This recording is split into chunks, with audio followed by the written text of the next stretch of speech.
નમસ્કાર વિદ્યાર્થી મિત્રો, છેલ્લે આપણે લિનાર્ડનો પ્રયોગ એની ચર્ચા પૂરી કરેલી હતી અને હવે આપણે એક નાનકડી એવી થિયરી ભણીશું, આઇન્સ્ટાઈનની વિચારધારા.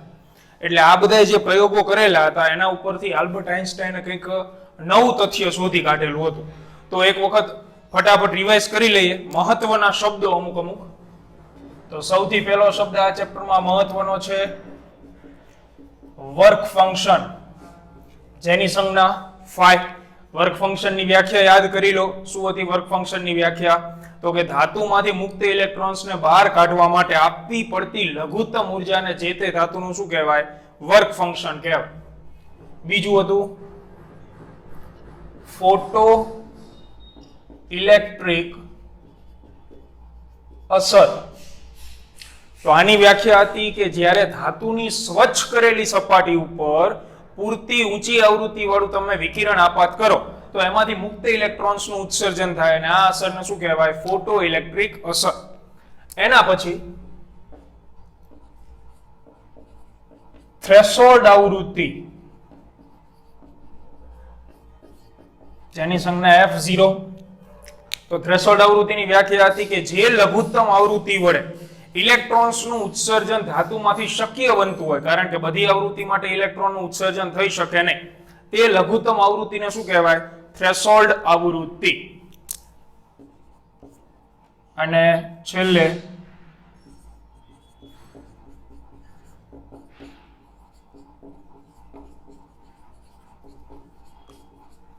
Stopping potential.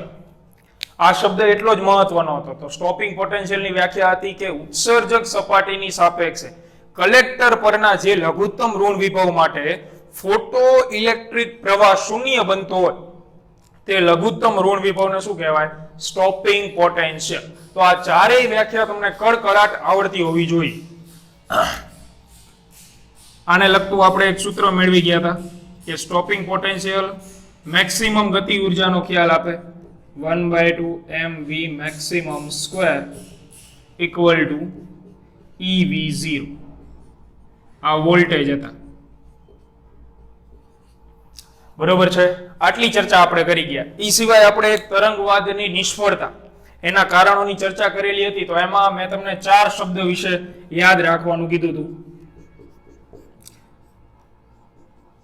તીવ્રતા, આવૃત્તિ.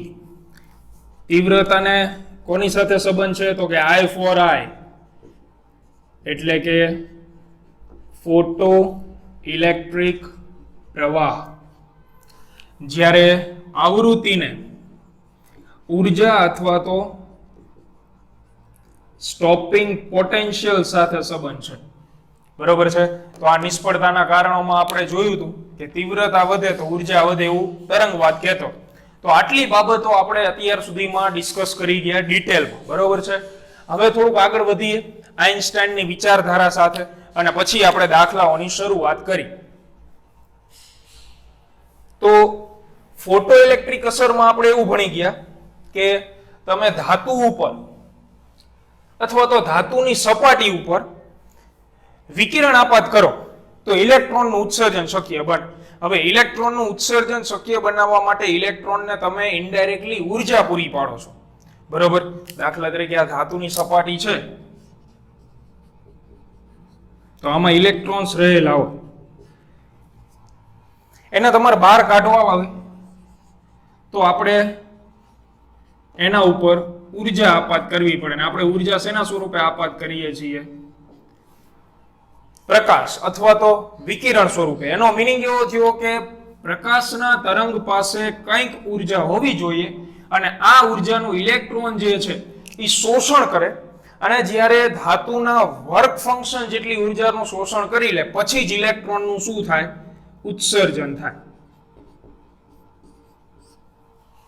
બરોબર? આ ચર્ચા આપણે કરી ગયા છીએ લિનાર્ડના પ્રયોગ કે જ્યારે પ્રકાશ ઉર્જા તમે આપાત કરો તો એમાંથી ઇલેક્ટ્રોનનું ઉત્સર્જન થાય. એટલે કે પ્રકાશ પાસે કંઈક ઉર્જા હોવી જોઈએ. તો આઇન્સ્ટાઈનના મત મુજબ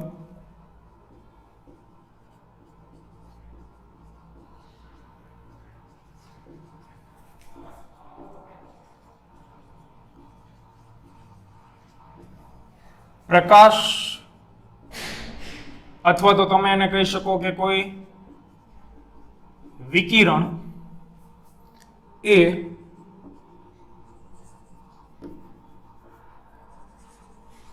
ઉર્જાના અસતત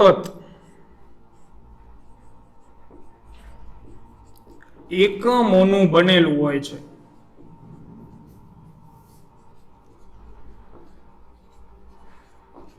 કોઈ પણ પ્રકાશનું કિરણ એની અંદર ઉર્જા રહેલી હોય તો એ ઉર્જાનો જે છે એ જથ્થો હોય, પણ એ જથ્થો અસતત સ્વરૂપે હોય, અસતત એકમો સ્વરૂપે. પ્રકાશનું જે તરંગ હોય એમાં નાના નાના ઉર્જાના અલગ અલગ જથ્થાઓ રહેલા. આવું કોને કીધું હતું? આઇન્સ્ટાઈન ભાઈએ. તો ઉર્જાના આ નાનામાં નાના એકમને ફોટોન અથવા તો ક્વોન્ટમ કહેવામાં આવે છે. આ ફોટોનની વ્યાખ્યા છે.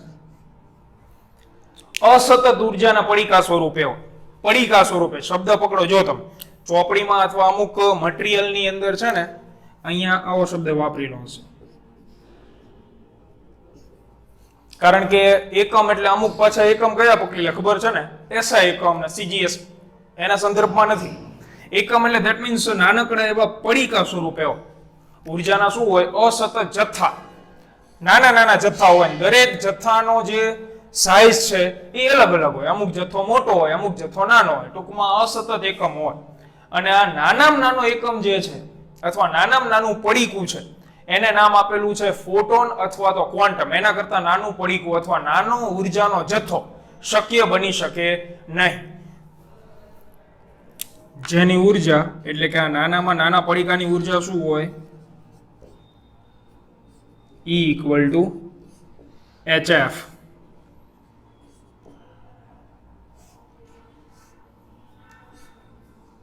આ માત્ર એક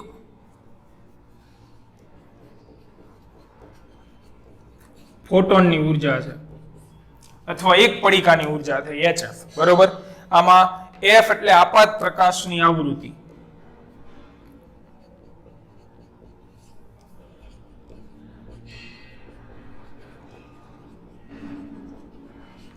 જ્યારે h તો h એટલે છે પ્લાન્ક અચળાંક.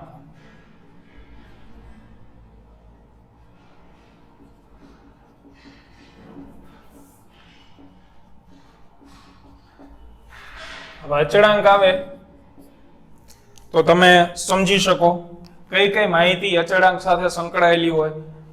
એકમ, પારિમાણિક સૂત્ર અને મૂલ્ય. અગાઉ પણ આપણે અઢળક વખત કીધેલું છે એ મુજબ. તો પ્લાન્ક અચળાંકની માહિતી.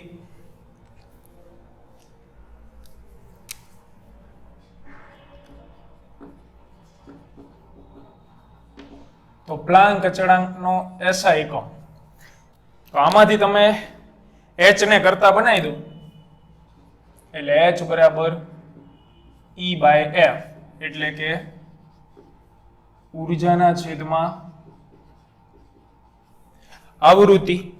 હવે આવૃત્તિ વિશે તમે 11મા ધોરણમાં ભણી ગયા, 2 ચેપ્ટરમાં. દોલનો ચેપ્ટરમાં આવી ગયું, તરંગો ચેપ્ટરમાં આવી ગયું. આવૃત્તિ એટલે શું હતું? તો f બરાબર શું હતું?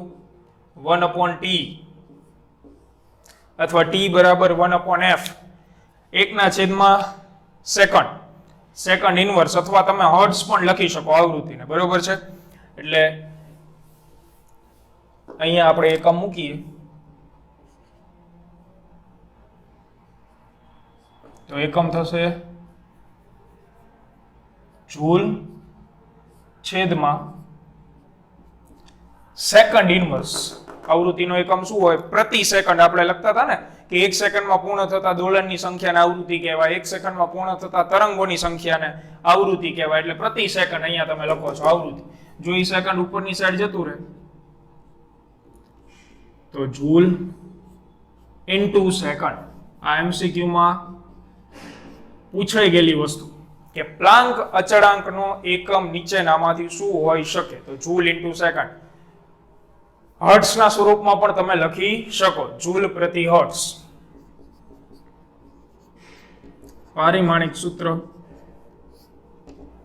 તો જૂલનું શું થશે? 122 m1 L2 T-2 into સેકન્ડનું T1. તેથી m1 L2 T-1 અને સૌથી છેલ્લે એની પ્રાયોગિક કિંમત.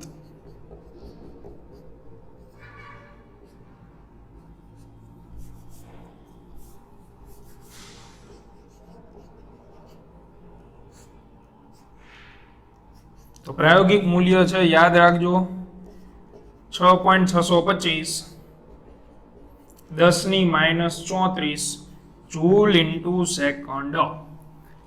આ પ્લાન્ક અચળાંકનું પ્રાયોગિક મૂલ્ય છે.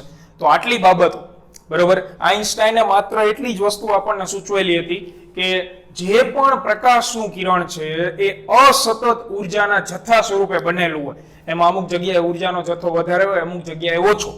તો આ અસતત ઉર્જાના જથ્થા પૈકી નાનામાં નાનો જે જથ્થો છે ઉર્જાનો, એને કહેવાય ક્વોન્ટમ અથવા ફોટોન. એક ફોટોનની ઉર્જા hf, તો 10 ફોટોનની લખવી હોય તો 10 hf, 50 ફોટોનની લખવી હોય તો 50 hf. f એટલે આપાત પ્રકાશની આવૃત્તિ, h એટલે પ્લાન્ક અચળાંક, આ છે પ્લાન્ક અચળાંકની માહિતી. અહીંયાથી આગળ વધીએ આપણે. તો આને એક વખત ક્લિક કરી લેજો તમારી રીતે.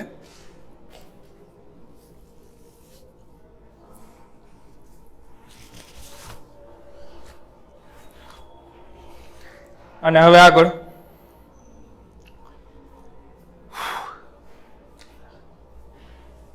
તો આમાં કન્ટિન્યુ જ રાખવાનું છે હજી આપણે.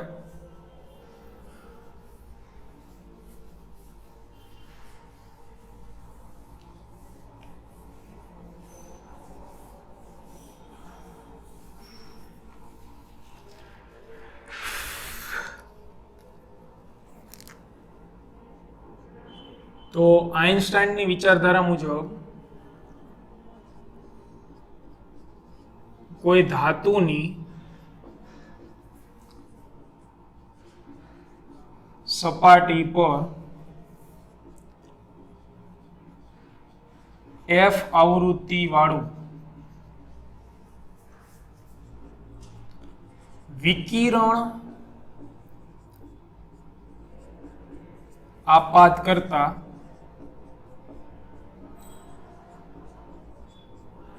તેમાંથી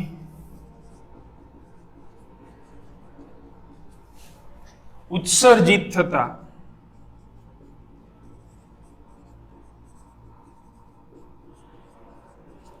ઇલેક્ટ્રોન્સની મહત્તમ ગતિ ઉર્જા જો આપણે લખવી હોય તો શું લખી શકાય? K maximum will be what? ધ્યાનથી સમજજો આને.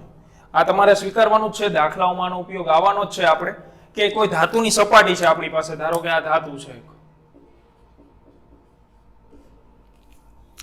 આ ધાતુની સપાટી ઉપર મેં F આવૃત્તિ વાળું વિકિરણ આપાત કરી દીધું.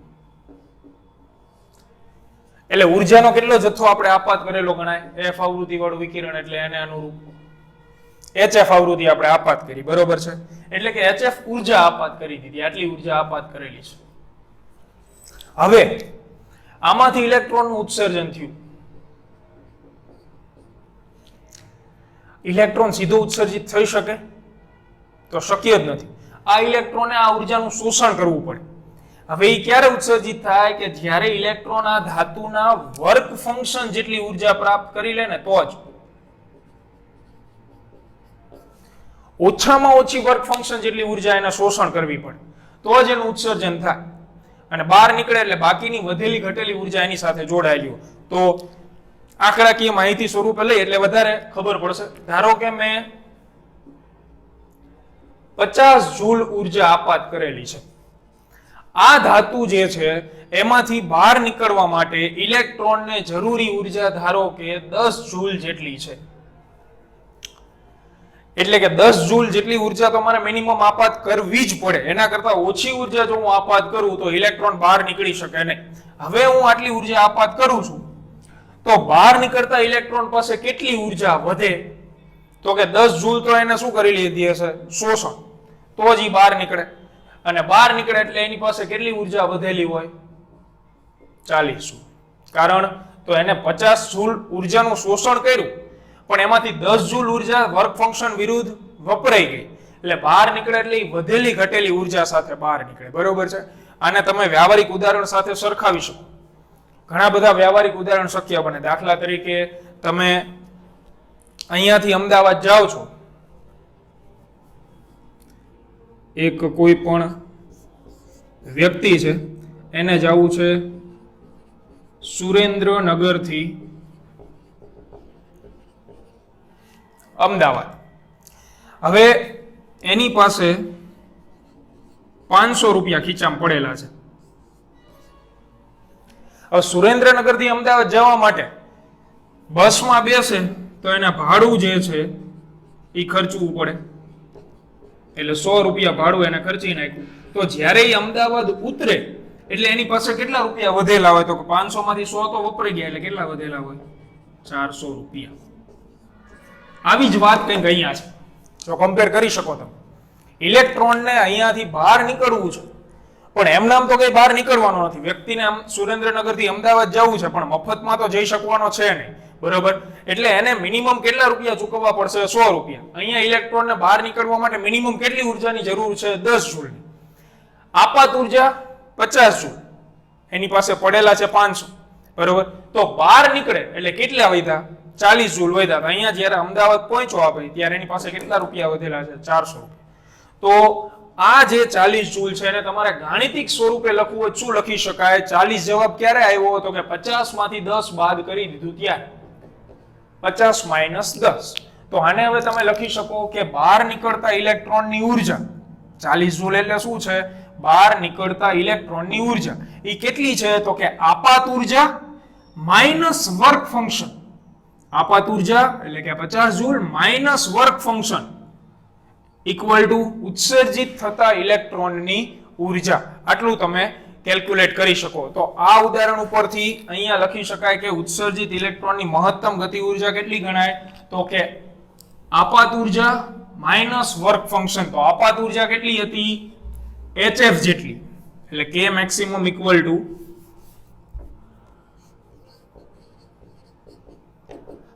HF minus 10 joule. 10 જૂલ એટલે શું? જે તે ધાતુનું વર્ક ફંક્શન. એટલે વર્ક ફંક્શનની સંજ્ઞા આપણે લખીએ છીએ 50. એટલે અહીંયા હું લખીશ HF માઇનસ, આની જગ્યાએ તમે HF0 લખી શકો, કારણ કે બાદ બાકી જ્યારે થતી હોય ધોરણ 11 મુજબ જેવું પદ હોય એવું જ પદ બાજુવાળું હોય તો જ વચ્ચે શું આવે? બાદ બાકી. દાખલા તરીકે 10 કિલો હોય તો 10 કિલોમાંથી તમે 5 કિલો બાદ કરી શકો. ટૂંકમાં કહેવાનો મીનિંગ એકમો સરખા હોવા જોઈએ. પછી કિલોગ્રામમાંથી મીટર બાદ થઈ શકે નહીં, આવી વાત થઈ. એટલે અહીંયા HF વાળું પદ છે તો બાદ થતું HF વાળું જ હોય, પણ ફેર કેટલો હતો કે આ જે F છે એ થ્રેશોલ્ડ આવૃત્તિ છે, અને અહીંયા જે F છે એ આપાત પ્રકાશ ઉર્જા છે. એટલે આ આઇન્સ્ટાઈનના મત મુજબ ઉત્સર્જિત થતા ઇલેક્ટ્રોનની મહત્તમ ગતિ ઉર્જા. બરોબર? મહત્તમ આટલી ગતિ ઉર્જા એની પાસે હોય. અને હજી તમે આને બીજા એક સૂત્ર સાથે કમ્પેર કરી શકો કે સ્ટોપિંગ પોટેન્શિયલ આપણને ઇલેક્ટ્રોનની મહત્તમ ગતિ ઉર્જાનો ખ્યાલ આપતું હતું. એટલે અહીંયા હું ઇક્વલ ટુ લખી શકું EV0. EV0 આવી ગયું હતું ને આપણે K maximum equal to EV0 લિનાર્ડના પ્રયોગમાં. બરોબર? એટલે આ લાસ્ટ સૂત્ર છે. બરોબર છે? EV0 equal to HF minus HF0 અથવા તો HF minus 5 K maximum equal to. તો ટોટલ જે સૂત્ર આવ્યા એ આટલા સૂત્રો થયા. અહીંયા હજી તમે આ લખી શકો 1/2 mv maximum square.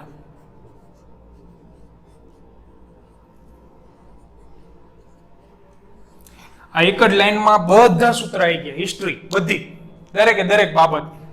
આમાં તમને ગમે ગોતવાનું કે એટલે તમે આ સૂત્રમાંથી ગમે કટકો વાપરી શકો. દાખલા તરીકે મને ગતિ ઉર્જા આપેલી છે અને સ્ટોપિંગ પોટેન્શિયલ શોધવાનું કીધું, તો હું કે મેક્સિમમ ને ev0 આ બેને સરખાવી દઈશ.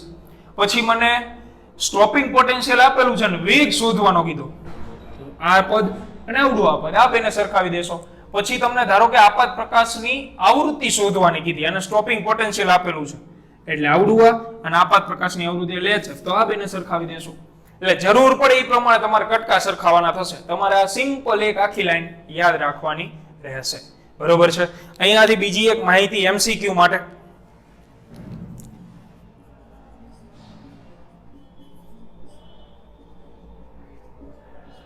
તમારે થિયરીમાં અહીંયા સુધી લખવાનું છે, આઇન્સ્ટાઈનની વિચારધારા અહીંયા પૂરી.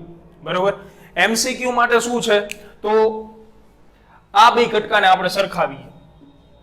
ev0 equal to hf minus hf0. આ e જે છે એને હું સામે છેદમાં જવા દઉં, તો v0 equal to hf minus hf0 upon e.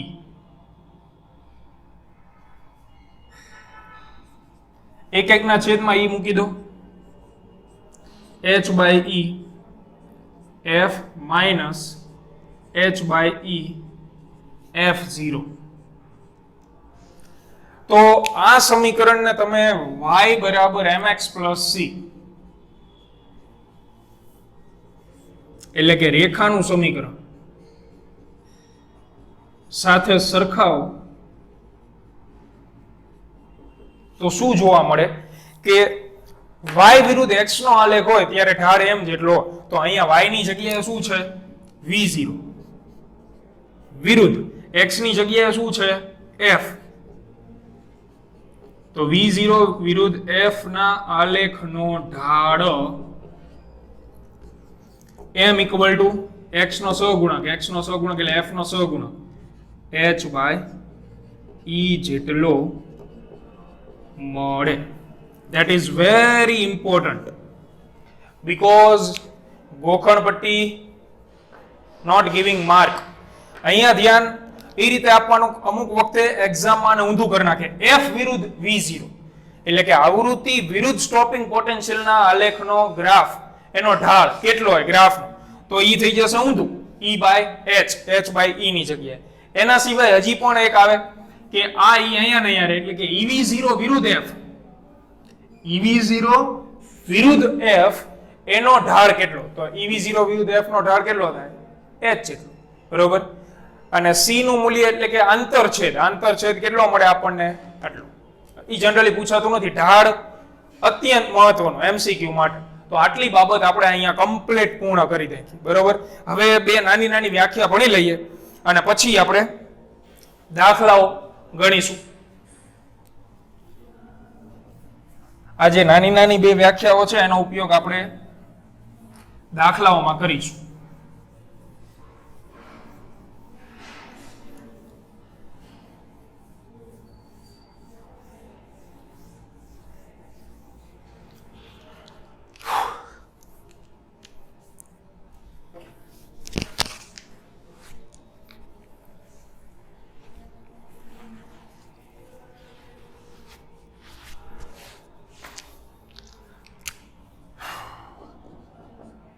પહેલું તો what is તીવ્રતા?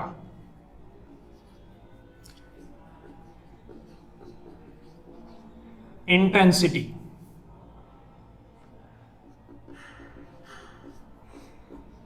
એટલે સંજ્ઞા I. વ્યાખ્યા બનાવવા માટે સૂત્ર જરૂરી, તો I બરાબર ઉર્જાના છેદમાં સમય ગુણ્યા ક્ષેત્રફળ.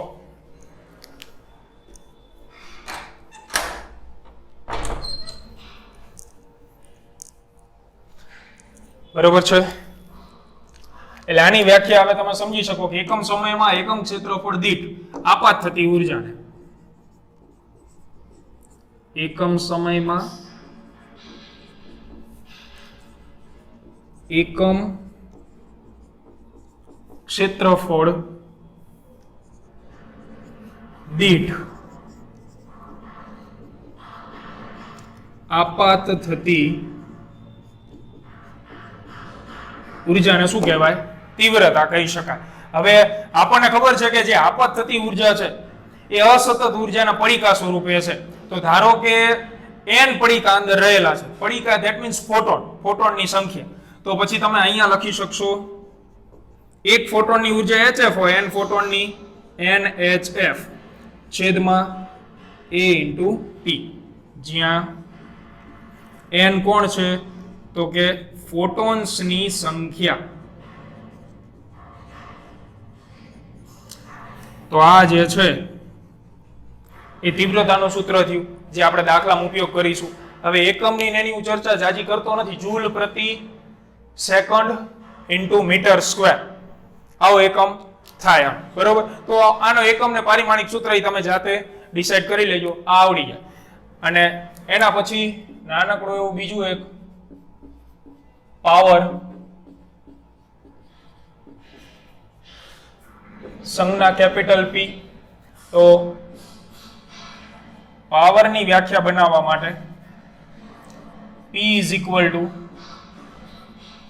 ઉર્જાના છેદમાં સમય. તો આની વ્યાખ્યા બનશે કે એકમ સમયમાં આપાત થતી ઉર્જાને અથવા તો ઉત્સર્જિત થતી ઉર્જાને, આમાં ક્ષેત્રફળનો ઉલ્લેખ નહીં આવે, એકમ સમયમાં આપાત થતી અથવા ઉત્સર્જિત થતી ઉર્જાને પાવર કહે છે. એકમ પાવરનો વોટ પણ લખી શકાય અને જૂલ પ્રતિ સેકન્ડ પણ લખી શકાય. અમુક જગ્યાએ હશે એટલે આનો એકમ હું તમને જણાવી દઉં. વોટ કેપિટલ W અથવા જૂલ પ્રતિ સેકન્ડ. તો આટલી બાબતો તમારે યાદ રાખવાની રહેશે. અને હવે આપણે દાખલાઓની શરૂઆત કરીશું. જેટલા પણ દાખલાઓ છે એ આટલા સૂત્ર ઉપરથી તમને જોવા મળશે.